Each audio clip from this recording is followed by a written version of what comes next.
UKLO 1 year masters. No IELTS required up to 5 years visa. High visa success rate.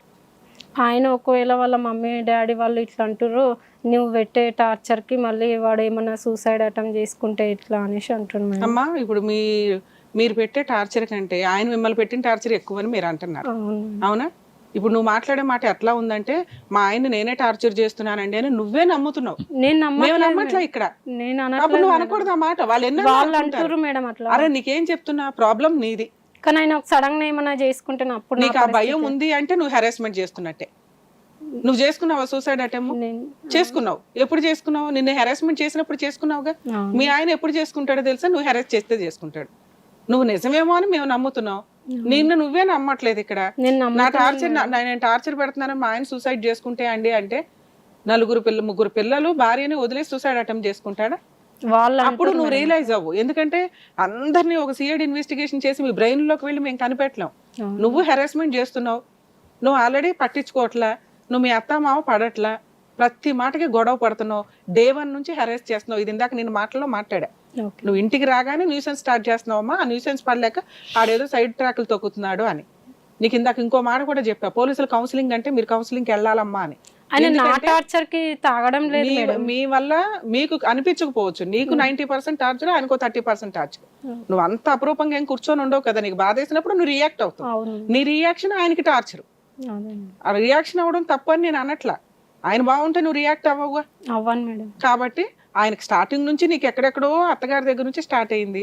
అలాగే నీ వైపు నుంచి ఆయనకి హెరాస్మెంట్ ఉంది. ఆయన చేస్తున్నవి క్రైములు, నువ్వు చేస్తున్నవి తప్పులు. తప్పుకి సూసైడ్ చేసుకుని ఆయన చచ్చిపోతాడా అంటే నువ్వు చేతులు కట్టుకొని కూర్చో, లేదా మీ నోరు మూసుకుని కాపురానికి వెళ్ళు. నీ వైపు తప్పు లేకపోతే నువ్వు కొంచెం నీ హక్కుల కోసం పారాడు. ఆయన సూసైడ్ అటెంప్ట్ చేసుకుని ఈ తొక్కులో కేసులకి చచ్చిపోయే వాళ్ళు ఈ రోజుల్లో ఎక్కడ లేరమ్మా. వాళ్ళు అంటున్నారు మేడం. న్యాయం కోసం నువ్వు పోరాడాలి. నీకు ఆ భయం ఉంటే 50% నీకు నువ్వే డ్రాప్ అయిపోతున్నావు. నేను హెరాస్ చేశాను అని వాళ్ళు నన్ను బ్లాక్మెయిల్ చేస్తున్నారు, వాళ్ళ దగ్గర ఏం సాక్ష్యాలు ఉంటాయి? నేను అరిచినవి ఉంటాయి, నేను పోట్లాడినవి ఉంటాయి, అంతేనా? కోపం వచ్చినప్పుడు పోట్లాడినవి ఉంటాయి. వీటికి అతను సూసైడ్ చేసేసుకుంటాడు అంటే నువ్వు ఇది 90% చేస్తేనే. నువ్వేదో 20% చేస్తే ఎవడో సూసైడ్ చేసుకోడు. ఎందుకంటే ఎవరమన్నా రియాక్ట్ అవుతాంగా. ఇప్పటి వరకు చేయలే మేడం, ఇప్పుడు పోలీస్ స్టేషన్ వెళ్ళి ఇట్లా చేస్తే అంటున్నా మేడం. అదేనమ్మా, నీకెందుకు అంటున్నా. వాళ్ళ వైపు నుంచి నువ్వు ఫైటింగ్ చేయి, మాకు నీ ఫైటింగ్ నువ్వు చేసుకో. ఎవరైనా ఇలాగే బెదిరిస్తారు, ఆపేస్తారా? అన్యాయం జరిగింది నీకా అతనికా? నాకు మేడం. కదా, నీ ఫైటింగ్ నువ్వు చేసుకో. ఇది చేయడానికి ముందు మీరు చేయాల్సిన పని పెద్ద మనుషుల పంచాయతీ. ఇప్పుడు ఈ టీవీ షోలో మేము మాట్లాడవచ్చు వెంటనే ఫోన్ చేసి మీ ఆయనకి. కానీ మీ ఆయనకున్న డిప్రెషను, పొగరో ఏదన్నా కానీ ఎవరు చెప్పినా వినడు. అందులోనూ పోలీస్ స్టేషన్కో టీవీ షోలకో పిలిచామంటే అసలు వినడు. మేము ఉన్నామని మాట్లాడినా కూడా వినడు. ఇంకా అర్థమవుతుందా? సో ఇది వద్దు. ఇవి ఎప్పుడు కావాలి నీకు అంటే పెద్ద మనుషుల పంచాయతీ ఫెయిల్ అయిన తర్వాత 200 పెద్ద మనుషులు కూర్చోపెట్టండి, మాట్లాడుకోండి. ఇప్పుడు ఇది ఏదైతే మాట్లాడావో అక్కడ మాట్లాడండి. ఆయన ఏమన్నా నేను మారి బాగానే చూసుకుంటాను అంటే లెటర్ రాయించుకో, వెళ్ళు. అక్కడ మారలేదు, ఎదురు వాళ్ళు బెదిరిస్తున్నారు, నువ్వు ఏమైనా కేసులు ఫైల్ చేస్తే సూసైడ్ చేసుకుంటావు అంటున్నారు, నువ్వు వస్తే నోరు మూసుకొని రా తీసుకెళ్తావు అంటున్నారు. అప్పుడు నువ్వు సెకండ్ ఆప్షన్ నీకు నువ్వు ప్లాన్ చేసుకో. నేను ఈయన బాగా హెరాస్మెంట్ చేశాను, నేను కోర్టులకు వెళ్తాను, పోలీస్ స్టేషన్కి వెళ్తాను, ఈయన సూసైడ్ చేసుకుంటాడేమో, నేను ఏదో పిల్లల కోసం సర్దుకుంటానంటే నువ్వు తగ్గి వెళ్ళి సర్దుకు. నేను అసలు హెరాసే చేయలేదు, అలాంటిది నేను ఇప్పుడు ఇంట్లోకి వెళ్తే మళ్ళీ నాకు హెరాస్మెంట్ కంటిన్యూ అవుతుంది, ఇలాంటి వ్యక్తి మారకుండా నేను వెళ్ళటం దండగా అని నీకు అనిపిస్తే ఇందాక నేను చెప్పిన లీగాలిటీ స్టార్ట్ చేసుకో. ఆయన సూసైడ్ అటెంప్ట్ నువ్వు హెరాస్మెంట్ చేయకపోతే నిజంగా చేసుకోడు. ఈ కేసులకు భయపడి ఎవరో సూసైడ్లు చేసుకోరమ్మా. ఎవరో ఇక సైకలాజికల్ డిప్రెషన్ పీక్స్లో ఉండాలి, లేదా నిజంగా నువ్వు క్రూయాలిటీ అయి ఉండాలి. పరువు పోతుంది సొసైటీలో అనుకునే వాళ్ళే కొంత ఆలోచిస్తారు. మీ హస్బెండ్కి అంత సీను లేదు, ఆల్రెడీ అక్రమ సంబంధాలు ఎక్కువ నడుస్తున్నాయి అమ్మా. అట్లాంటి ఒపీనియన్ ఉంటే ఇట్లా ఎందుకు వెళ్తుండే మేడం కదా. ఇప్పుడు నీకు క్లారిటీ వచ్చిందా? వాళ్ళు నిన్ను భయపెట్టడానికి, అణిచేసి ఉంచడానికి వాళ్ళు అలా బిహేవ్ చేస్తున్నారు. అయినా కూడా కాపురం నిలబెట్టుకోవడం చాలా ఇంపార్టెంట్. నీ వైపు ఏవో చిన్న చిన్న మిస్టేక్స్ ఉంటే అవి రెక్టిఫై చేసుకోండి.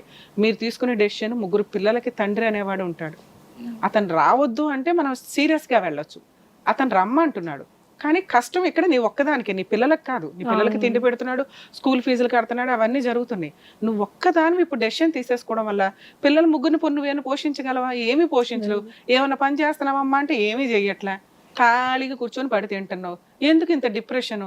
ఆయన దగ్గరికి వెళ్ళి సర్దుకొని నేను జాబ్ చేస్తా, నువ్వు ఆ అమ్మాయితో తిరగడం మానేయాలి, చేస్తా అని చెప్పినా మేడం నేను. నువ్వు తాగుడు మానేయాలి, పిల్లలని నన్ను బాగా చూసుకోవాలి, ఇలాంటి కొన్ని కండిషన్స్ పెట్టి రిటర్న్ గా రాయించుకొని ఒక ఛాన్స్ అయితే పెద్ద మనుషుల ద్వారా చూడమని చెప్తాను. అట్లా చూసినా మేడం నేను, మారుతా అన్నందుకు సరే నువ్వు. అంతకు ముందు ఇప్పుడు నువ్వు ఆల్రెడీ లీగల్ గా దిగిపోవడానికి రెడీ అవుతున్నావు, అవును మేడం. దానికంటే ముందు ఒక్కసారి ట్రై చేయి. అలాగే మీరు ఏదైనా పని చేసుకోవడానికి చూడండి నేను, ఓకేనా? కానీ 1 year బాబు అసలు ఆడియో రికార్డ్స్ అవేవో ఉన్నాయి, ఏంటి అవి? ఆమె మాట్లాడిన ఆడియో ఏదో రికార్డ్. అమ్మాయి నీతో మాట్లాడింది, అవును. ఒకసారి ఇవ్వమ్మా. అంటే కేసుకి ఎంత వరకు స్ట్రాంగ్ అవుతుందో విందాం.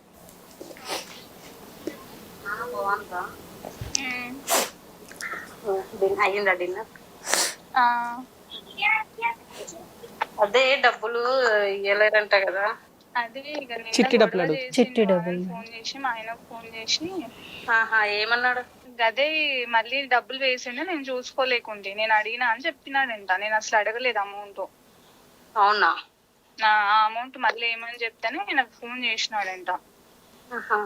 నాకన్నాడు అడిగింది అనేసి చెప్పిండు, కానీ నేను అడగలేదు. నేను అది నిన్న మాట్లాడదామని కూడా నేను చూసిన. నేను ఫస్ట్ డబ్బులు తీసుకుని అంటే కూడా నేను చెప్దామనే చేసిన. ఇప్పుడు మా ఆయన అంటుండు నీతో మాట్లాడితే వాళ్ళ వైఫ్ తో మాట్లాడిన తర్వాతనే మనం డబ్బులు వేద్దాం, నేను మీదైతే నమ్మకం లేదు ఇంకా అన్నందుకు ఇంకా నేను ఆపేసిన. సరే నేను చేసిన కదా ఫోను, నేను అదే అన్నా, నేను డబ్బులు నువ్వు చేస్తే ఎందుకు వెయ్యరు, నువ్వు ఇచ్చి పుచ్చుకున్నావు కదా డబ్బులు. అవును, ఒక్కసారి మా హస్బెండ్ మాట్లాడతారంట శిరీష, మీరు అదే చెప్పండి, మీరు అదే చెప్పండి ఒక్కసారి. ఓకే. హలో హలో, నమస్కారం అండి. నమస్కారం. అదే మా ఆయన డబ్బులు వేయమంటేనే ఇష్టం అనేసి అన్నాడు నాతోటి. అదే అమ్మాయికో ఒక మాట ఒక మర్యాద చెప్తున్నాను, అలా ఇచ్చే ముందు 1,00,000 ముందే మీకు మాట్లాడతామంటే అట్లా కాదన్నారు. చేతికి ఇస్తంటే చేతికి కాదు నాకు అకౌంట్ లో అంటాడు. సరే అని విత్డ్రా చేసి డిపాజిట్ చేసి మళ్ళీ విత్డ్రా చేసుకొని అకౌంట్ లో నుంచి తీసుకొచ్చి ఇస్తే మధ్యాహ్నం అంటాడు.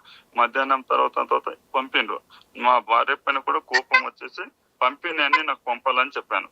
పంపి చూపించిన నమ్మకం ఉంది, కాన్ఫిడెన్స్, ఇక లొల్లి లేదురా బాబు ప్రశాంతంగా అయిపోయింది పని అంటని చెప్పి సరే అని ఇచ్చిన తర్వాత నేను మళ్ళీ తెల్లారి పూట ఫోన్ తోటి లేస్తున్నాను, ఆనంద్ ఫోన్ తోటి లేస్తున్నాను. నేను పైకి నెత్తి ఖరాబ్ అయ్యి లేచిన తర్వాత ఏమన్నా ఇంకా 50,000 ఇచ్చేది నాని, ఇదేంటిది మళ్ళీ కొత్తదా అంటే అది నేను నమ్మను బాబు ఇచ్చేసింది మొత్తం అంటే అడిగి చూడంటే ఒక్క నిమిషం ఆగని చెప్పేసి క్రెడిట్ కార్డు కోసం తీసుకున్నది. క్రెడిట్ కార్డు కావాలంటే నన్ను అడిగింది ఒక్క మాట తప్పు చేయదు పైసలు. మేము వార్నింగ్ ఇచ్చినాం మా భార్యకు, ఇంట్లో మందము ఎన్ని లక్షలని ఇస్తాం కానీ ఎవరిని అడుగుతున్నాము అంటే మా మేడంకి ఫోన్ చేసి అడితే నీకంటే నేను చూడలేను అకౌంట్ అంటే ఒకసారి అకౌంట్ బ్యాలెన్స్ చూడన్నా. అవును 58 వచ్చింటే నువ్వు అడిగినావు అన్నాను. కాదన్న నేను చెప్పాను టెలిఫోన్ రికార్డింగ్ పెడతాను, కేసు పెట్టి 2 ఫోన్లు మాట్లాడిన రికార్డింగ్ బయటకు తీపించినాక అడుగుతాను అంటే నా భార్యకు వార్నింగ్ ఇచ్చాను. సరే నువ్వు కంప్లైంట్ అయినా సరే నేనైతే దానికైనా రెడీ అన్నది. నేను అసలు చెప్పలేను, నాకు ఇయ్యమని 50,000 అడగలేను, క్రెడిట్ కార్డు పైసలు ఇచ్చుకోలేను నేను అన్నది అంటుంది. నమ్మలేను. అయితే కట్ చేసి మళ్ళీ ఆనంద్కి ఫోన్ చేశాను. ఏంటి ఆనంద్ ఇట్లా గొడవలు చేస్తున్నావు, ఇన్ని రోజులు నమ్ముకుంటూ వచ్చాను ఒక ప్రశాంతంగా వెళ్ళిపోదామంటానే, మరి ఇట్లా చేసిన తర్వాత ఏంది ఎందుకు నా భార్య కాదంటుంది, కేసుకైనా పెట్టు నా పైన కూడా పెట్టంటాను అంటుంది. మరి ఇట్లా అన్నప్పుడు డైరెక్ట్ పోలీస్ స్టేషన్ అయినా పెడతాను, పెట్టి 50,000 రూపాయలు ఇవ్వను. నేను ఎందుకు వేసినావు మళ్ళీ మగనికి పిల్లలకి గొడవ పెట్టడానికైనా కేసు పెట్టేసి రికార్డింగ్ తీసి నా భార్య పైన నీ పైన 2 పైన పెట్టి రికార్డింగ్ ఎవరిది తప్ప నా భార్యదా నీదా మాట ఆమె కాదంటుంది. నువ్వు క్రెడిట్ కార్డు కోసం నన్ను బెదిరించి తీసుకుందంటే అరే రూపాయి ఇవ్వకుండా తీసుకుంటానేటోడు ఎంబడి 50,000 ఇస్తారా అడిగితే ఎట్లా నమ్ముతారమ్మా? మగని పిల్లల మధ్యలో గొడవలకా ఇది? ఇప్పుడు రికార్డింగ్ చేసుకోండి, ఇవి కూడా రికార్డింగ్ చేసుకోండి. నేను వద్దంటలేను, ఏదైనా రికార్డింగ్ ఇన్ని రోజులు మాట్లాడి తీపిస్తాను. నేను మొత్తం నేను మాట్లాడింది అన్ని రికార్డింగ్ తీపిస్తాను.